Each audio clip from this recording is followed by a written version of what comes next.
Well, certainly, I respect the Constitution, and obviously, when I certainly realized that the United Bermuda Party no longer commanded the majority of seats to be the official opposition, I carried out my duty and immediately did what I had to do.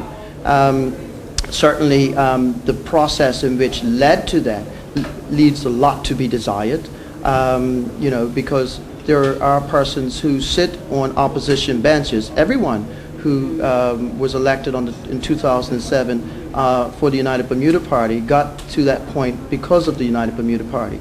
And as a consequence of our Constitution not being followed, at least the portion of it which allows any member to convene a disputes tribunal was not followed. I felt a duty bound to exercise a right as a member to introduce that and have the Constitution followed. Members opted to not carry out that responsibility and that duty, and that's which led to where we are. Well, that's a very good question. The same issue arose in 2007, if you recall, when there were members in Parliament who outnumbered in dissent that of the support of a premier.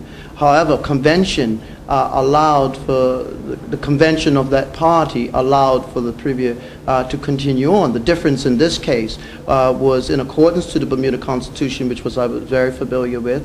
Once members stepped down from their party, I certainly know what my responsibility was. Yes, politics is brutal. It's not Sunday school. Dame Lewis, I think, said that, and people have repeated that time and time again. And I know all too well. I grew up involved in politics, but I respect our Constitution.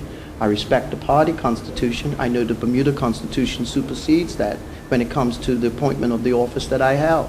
And certainly, as a consequence, I did all that I could do to facilitate my office whilst I was in office, and to also make sure for a smooth transition to the incumbent that came into. I mentioned that. Those are duties that I take very seriously and respectfully.